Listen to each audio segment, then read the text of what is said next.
Kerala's rock star minister corona virus layer എന്നൊക്കെ പറഞ്ഞിട്ട് guardian പത്രം ആർട്ടിക്കിൾ വേണമെന്ന് പറഞ്ഞിട്ട് അവിടെ ഡൽഹിയിൽ നിന്ന് വിളിച്ചത്.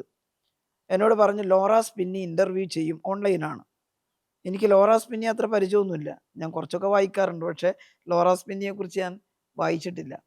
ഞാൻ ഗൂഗിൾ ചെയ്ത് നോക്കുമ്പോൾ അവർ പണ്ട് ഫ്ലൂ വന്നല്ലോ കഴിഞ്ഞ നൂറ്റാണ്ടിൽ, ആ സമയത്ത് അതിനെക്കുറിച്ച് എഴുതിയിട്ടുള്ള പുസ്തകം ഒരുപാട് അവാർഡുകളൊക്കെ കിട്ടിയിട്ടുള്ളതാണ്.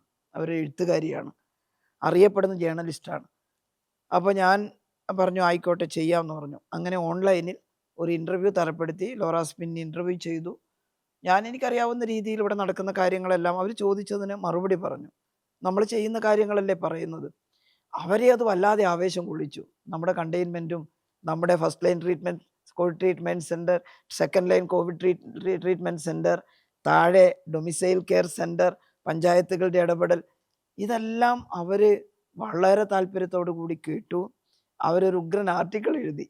ഞാൻ പ്രതീക്ഷിച്ചതല്ല, ഗാർഡിയനിലൊക്കെ എന്നെക്കുറിച്ചൊക്കെ ആർട്ടിക്കിൾ വരുന്നൊന്നും ഞാൻ പ്രതീക്ഷിച്ചത്. പക്ഷേ ഒരു പേജ് മുഴുവൻ നമുക്കായിട്ട് മാറ്റി വെച്ചു. തലക്കെട്ടും വലിയ ചർച്ചയായിരുന്നു. തലക്കെട്ടാണെങ്കിൽ അങ്ങനെ ഒരു തലക്കെട്ട് എഴുതുമെന്ന് ഞാൻ വിചാരിച്ചതല്ല.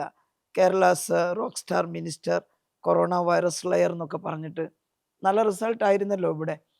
അപ്പോൾ വന്നു. അതാണ് ചില UDF നേതാക്കൾ റോക്ക് സ്റ്റാർ എന്ന് പറഞ്ഞപ്പോൾ എന്തോ റോക്ക് ഡാൻസർ എന്നോ മറ്റോ പറഞ്ഞതെന്ന് വെച്ചിട്ട് റോക്ക് ഡാൻസർ എന്നാ പറഞ്ഞത് കേട്ടില്ലേ എന്നൊക്കെ പറഞ്ഞ് കളിയാക്കിയത്.